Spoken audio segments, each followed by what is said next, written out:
हमारे जीवन का हर पल सांस पर निर्भर है। हम सांस लेकर जीवन शक्ति प्राण ऊर्जा को अपने शरीर और मन में प्रवाहित करते हैं। लेकिन अधिकांश लोग सांस लेने और रोकने की प्रक्रिया को सिर्फ एक स्वाभाविक क्रिया समझते हैं, जबकि सही श्वसन तकनीक का अभ्यास हमारे मानसिक और शारीरिक स्वास्थ्य पर गहरा प्रभाव डाल सकता है। क्या आप प्राण ऊर्जा के बारे में जानते हैं? ये क्या है और हमारे जीवन में ये कैसे काम करती है? अगर हम इसको प्राप्त कर लेते हैं तो हमारे जीवन में क्या क्या बदलाव आने लगेंगे? एक उदाहरण के द्वारा आपको समझाने जा रहा हूं, बस आपको वीडियो को एंड तक देखना है। साथ ही आज हम बात करेंगे कि प्राण ऊर्जा को कैसे जागृत करें और इसे जागृत करने से हमें क्या फायदे हैं, इसको जागृत करने से हमें कौन कौन सी शक्ति प्राप्त होती है। तो इन सभी सवालों के जवाब आपको इसी वीडियो में मिलने वाले हैं। बस हमारे साथ बने रहें, क्योंकि आधी अधूरी जानकारी निसफल होती है। तो चलिए वीडियो शुरू करते हैं। दोस्तों, संजीवनी बूटी का नाम तो सभी ने सुना ही होगा और इस संजीवनी बूटी का जिक्र रामायण में भी किया गया है, जिसे हनुमान जी श्री लक्ष्मण जी की जान बचाने के लिए लेकर आए थे। उसी तरह यदि कोई मरता व्यक्ति यह प्रबल विचार कर ले कि मैं तो ठीक हो रहा हूँ, मुझे कुछ नहीं हुआ है, तो वह मृत्यु के समय भी अपने आप को वापस जीवन में खींच सकता है। इसलिए सबसे पहले आपको अपने प्राणों को विकसित करना है, तभी आप प्राण ऊर्जा को बढ़ा सकते हैं। हमेशा अपने दिमाग में सकारात्मक विचार यानी कि पॉजिटिव थॉट्स रखें। दोस्तों, आज की वीडियो में हम बात करेंगे प्राण ऊर्जा के बारे में। प्राण ऊर्जा, जिसे हम जीवन शक्ति अथवा मानवीय विद्युत शक्ति जैसे विभिन्न नामों से भी बुलाते हैं, उसके बारे में आज हम जानने की कोशिश करेंगे कि इस शक्ति का हमारे शरीर में क्या उपयोग है, क्या इसकी महत्ता है, क्या इसके लाभ और हानि है, क्या इसके लक्षण हैं और क्या इसके कारण हैं, और अगर हमारे शरीर में प्राण ऊर्जा कम हो जाए तो किन उपायों के द्वारा हम अपने प्राण ऊर्जा को विकसित कर सकते हैं अथवा बढ़ा सकते हैं। सबसे पहले हम बात करते हैं कि प्राण ऊर्जा क्या है और कैसे यह हमारे शरीर में काम करती है। आपको मालूम होगा कि प्राण ऊर्जा एक विश्वव्यापी ऊर्जा है, यानी कि यह हमारे चारों ओर सर्वत्र व्याप्त है। जहां जो भी आपके आसपास का क्षेत्र है, जैसे जैसे ऊपर नीचे दाएं बाएं हर तरफ प्राण ऊर्जा व्याप्त है। इसे आप एक उदाहरण के साथ भी समझ सकते हैं। जिस प्रकार मछली जल में रहती है और उसके चारों ओर जल व्याप्त रहता है, उसी प्रकार हम भी प्राण ऊर्जा के सागर में ही रहते हैं। और जिस तरह मछली जल में रहकर जल को पीती है, वैसे ही हम भी इस प्राण ऊर्जा के सागर से प्राणों को निरंतर खींचते रहते हैं और इसी प्राण ऊर्जा के द्वारा ही हम जीवित रहते हैं। जिस प्रकार खून हमारे शरीर के अंदर हमारी नसों में चारों ओर दौड़ता रहता है, इसी प्रकार हमारी प्राण ऊर्जा भी हमारे शरीर के अंदर चारों ओर दौड़ती रहती है और हमारे शरीर को जीवंत बनाए रखती है। जिस प्रकार एक कार को चलाने के लिए एक इंजन अथवा मोटर की आवश्यकता होती है, उसी प्रकार हमारे शरीर के अंदर भी हमारे जो 7 ऊर्जा चक्र हैं, उनको दौड़ाने वाला और हमारे शरीर के सभी अंगों को संचालित करने के लिए जिस ताकत की जरूरत होती है, वह ताकत प्राण ऊर्जा ही है। और जिस प्रकार विद्युत उपकरण को चलाने के लिए इलेक्ट्रिसिटी की जरूरत होती है और अगर वोल्टेज कम आए तो वे विद्युत उपकरण ठीक से काम नहीं कर पाते, ऐसे ही हमारे शरीर के अंदर भी विभिन्न प्रकार के उपकरण होते हैं, जैसे कि हमारा हृदय, किडनी, लीवर इत्यादि। अतः इनको भी सही तरीके से चलने के लिए प्राण ऊर्जा की उचित मात्रा की जरूरत है। लेकिन अगर हमारे शरीर के अंगों को प्राण ऊर्जा सही तरीके से उपलब्ध नहीं होगी तो भी यह ठीक से काम नहीं कर पाएंगे। इसलिए हमारी प्राण ऊर्जा जितनी प्रखर होगी, उतना ही हमारा शरीर और हमारा मन तंदुरुस्त रहेगा। लेकिन अगर हमारी प्राण ऊर्जा कमजोर होगी तो हमारा शरीर और मन भी कमजोर पड़ने लग जाएंगे। उदाहरण के लिए आपने देखा होगा कि कई बार अगर आपको कोई भारी चीज उठानी हो तो आप एकदम से नहीं उठा पाते, लेकिन अगर आप अपनी सांस को रोककर सांस को भरेंगे और उसे अंदर रोककर रखेंगे और फिर उस चीज को उठाएंगे तो आप बेहतर तरीके से उसे उठा पाएंगे। ऐसा क्यों होता है? ऐसा इसीलिए होता है क्योंकि पहले आप केवल अपनी स्थूल ऊर्जा का उपयोग कर रहे थे, लेकिन जब आप अपनी सांस यानी कि अपने प्राणों को जब अपने अंदर भरकर रोकते हैं तो तभी आप उसे आसानी से उठा पाएंगे। तो कहने का मतलब यह है कि अगर आपको अपने शरीर और अपने मन को मजबूत रखना है तो आपको अपने प्राणों को मजबूत करना होगा। और इसके अलावा आपने यह भी देखा होगा कि हमारी जो प्राण ऊर्जा है वो हमारे शरीर को पूरी तरह से देखभाल भी करती है।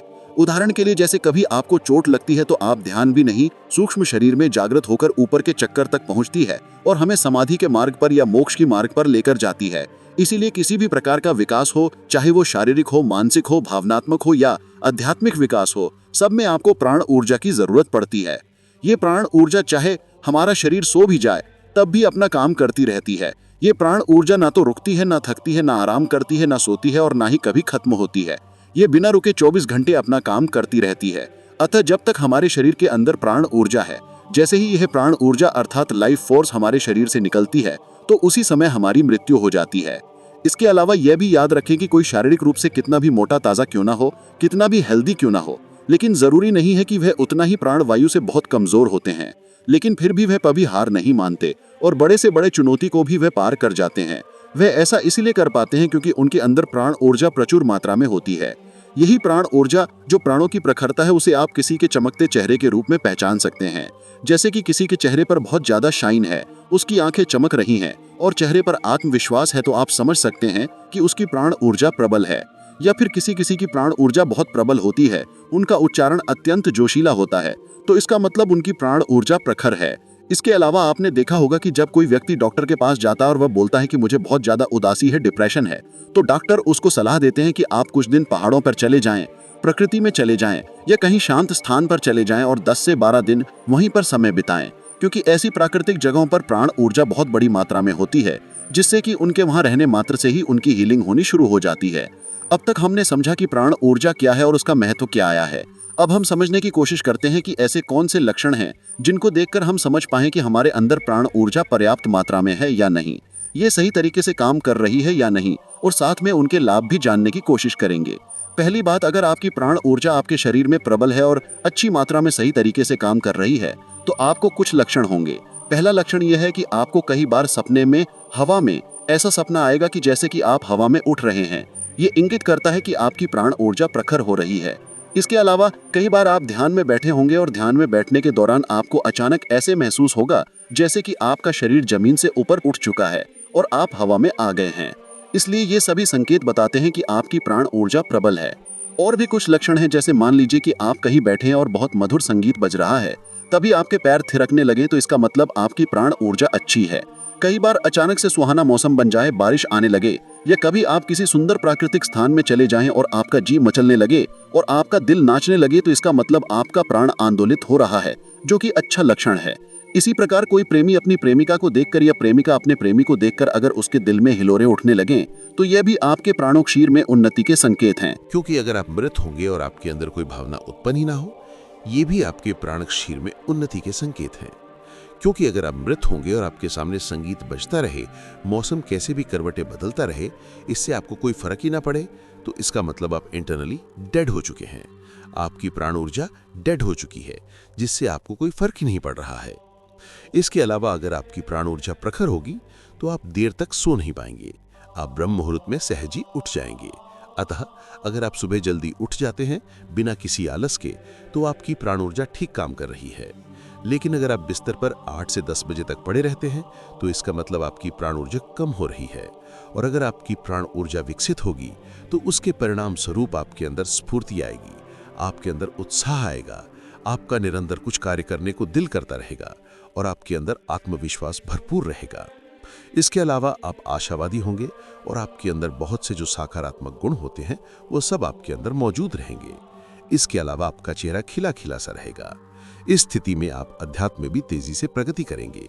लेकिन यदि आपकी प्राण ऊर्जा में गिरावट होगी, तो आपके अंदर हमेशा थकावट रहेगी और तनाव चिंता बनी रहेंगी। आपको नींद ठीक से नहीं आएगी, आपका मन चंचल बना रहेगा, आपके अंदर उदासी रहेंगी और आपका चेहरा मुरझाया रहेगा। यानी कि जो नेगेटिव थॉट्स है, वो आपके दिमाग में आने शुरू हो जाएंगे। प्राण ऊर्जा एक साधारण व्यक्ति के मुकाबले एक साधक के अंदर ज्यादा रहती है, क्योंकि वो ध्यान, ज्ञान, योग की ऐसी क्रियाएं करता रहता है जिससे उसके अंदर प्राण ऊर्जा विकसित होने लग जाती है। इसके अलावा जब आपके अंदर प्राण ऊर्जा बढ़ती है, तो आप में सम्मोहन शक्ति बढ़ जाती है। तत्पश्चात आप में आकर्षण बढ़ जाते हैं, जिससे लोग आपके पास आने के लिए आतुर हो उठते हैं। अब हम बात करते हैं उन उपायों के बारे में कि ऐसे कौन से उपायों को अपनाएं जिनसे कि हम अपनी प्राण ऊर्जा को विकसित कर सकते हैं। सबसे पहले तो आपको ये समझना होगा कि प्राणों का घटना और बढ़ना हमारे विचारों पर आधारित होता है। उदाहरण के लिए मान लीजिए आपने अगर कोई वहम पाल लिया कि आप बीमार हैं, तो आप बीमार पड़ जाएंगे। और इससे उल्टा भी हो सकता है कि यदि कोई मरता व्यक्ति ये प्रबल विचार कर ले कि मैं तो ठीक हो रहा हूं, तो वो मृत्यु के समय भी अपने आप को वापस जीवन में खींच सकता है। इसलिए सबसे पहले आपको अपने प्राणों को विकसित करना है, तभी यह प्राण ऊर्जा को बढ़ा सकते हैं।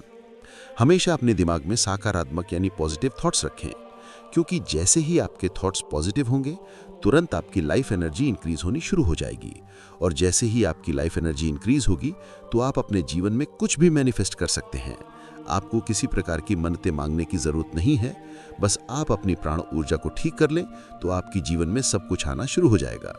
दूसरी बात, आप हमेशा वर्तमान में रहें, क्योंकि हमारी एनर्जी तब अधिक खर्च होती है जब हमारा दिमाग या तो भूतकाल में या फिर भविष्यकाल में खोया रहता है। लेकिन जैसे ही आप प्रेजेंट माइंड होकर रहेंगे तो आपकी एनर्जी सेव होनी शुरू हो जाएगी। इसीलिए आप हमेशा प्रेजेंट माइंडेड होकर रहें और इधर उधर के विचारों में ना खोएं। इसके बाद प्राणायाम का अभ्यास करें। प्राणायाम जिसके नाम में ही प्राण शब्द छिपा हुआ है, तो जब भी आप प्राणायाम का अभ्यास करेंगे तो आपके अंदर प्राणों की मात्रा बढ़नी शुरू हो जाएगी। इसीलिए जब आप इस प्रकार के प्राणायाम जैसे कि भस्त्रिका, कपालभाति, ब्राह्मणी प्राणायाम का अभ्यास करेंगे तो इनके अभ्यास से आपके अंदर प्राणों की मात्रा बढ़नी शुरू हो जाएगी। खासकर यदि आप ऐसे प्राणायाम करते हैं जिसमें कुंभक भी लगाया जाता है, यानी कि सांस को अंदर रोक कर रखा जाता है, तो आपकी प्राण ऊर्जा और भी तेजी से बढ़नी शुरू हो जाएगी। इसके अलावा ओम मंत्र का जाप करें, क्योंकि जब आप महामंत्र ओम का जाप करते हैं तो आपका शरीर कंपन करने लग जाता है। उसकी वाइब्रेशंस इतनी स्ट्रांग होती हैं कि आपके ब्रेन की प्रत्येक नस खुल जाएगी और पूरा शरीर अंदर से खुल जाता है। तो ओम का जाप अवश्य करेगा। इसके अलावा विभिन्न प्रकार की जो वैकल्पिक चिकित्सा पद्धतियां हैं, जैसे कि रेकी या एक्यूप्रेशर आदि, इनको भी टाइम टाइम पर उपयोग करें। इससे आपकी बॉडी की हीलिंग होगी और आपकी फोर्स बढ़नी शुरू हो जाएगी। खाली समय में ताली बजाएं। जब आप 5 मिनट के लिए ताली बजाते हैं तो एकदम से आपको डकार आनी शुरू हो जाएगी और आपकी बॉडी में वाइब्रेशन आनी शुरू हो जाएंगी। इसीलिए ये भी हमारी प्राण ऊर्जा को विकसित करने में सहायक होती है। अतः जब भी आपको समय मिले 5 मिनट, 10 मिनट अथवा कम से कम 2 मिनट ही घर में बैठे बैठे क्लैपिंग अवश्य करें। अनावश्यक रूप से अपनी ऊर्जा बिल्कुल नष्ट न करें। जैसे कि जब हम अनावश्यक रूप से फालतू बोलते रहते हैं, जिसका कोई बात का मतलब ही नहीं है, कोई ज़रूरत नहीं है, फिर भी हम बोले जा रहे हैं, तो उसमें आप अपनी एनर्जी को वेस्ट कर रहे हैं। इस पर संयम पाने के लिए मौन रहें और हफ्ते में 1 दिन आप मौन व्रत भी रख सकते हैं। इसके अलावा जब भी बेहद ज़रूरी हो तभी बोले और काम की बात बोले, अथवा जितना हो सके साइलेंस रहें। दूसरा, बिना मतलब के इधर उधर बिल्कुल न देखें।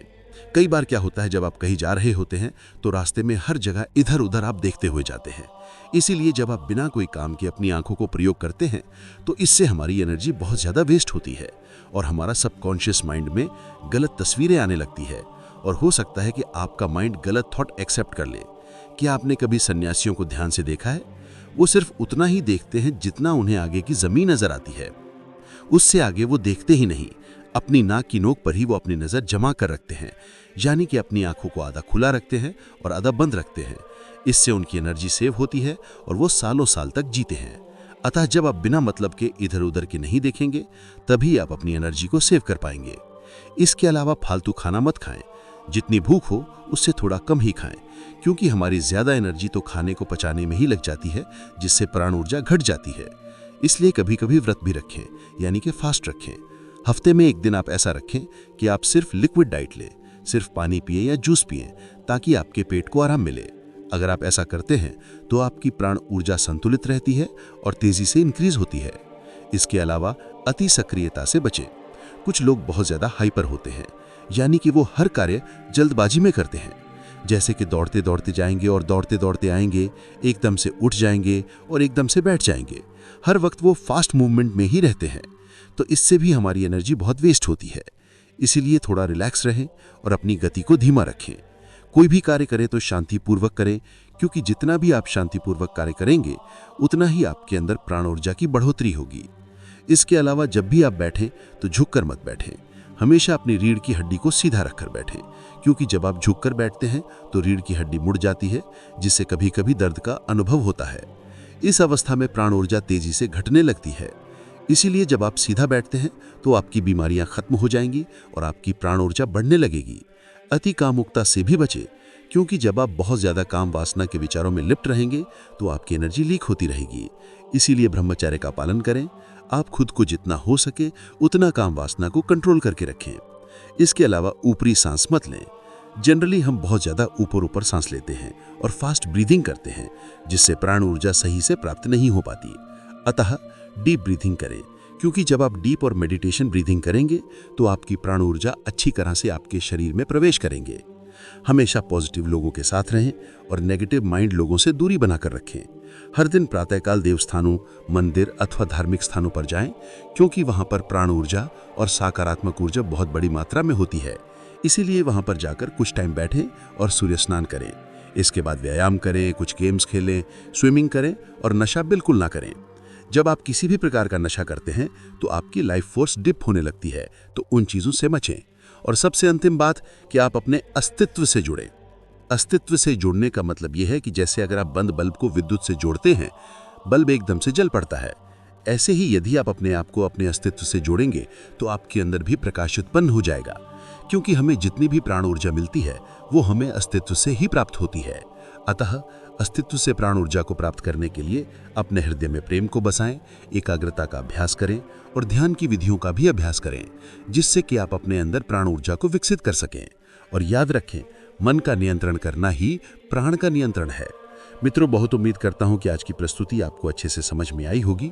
ऐसी ही जानकारी भरी वीडियो देखने के लिए आपके अपने चैनल गुरुकुल को सब्सक्राइब करना मत भूलना और कमेंट में नमो यूनिवर्स जरूर लिखें।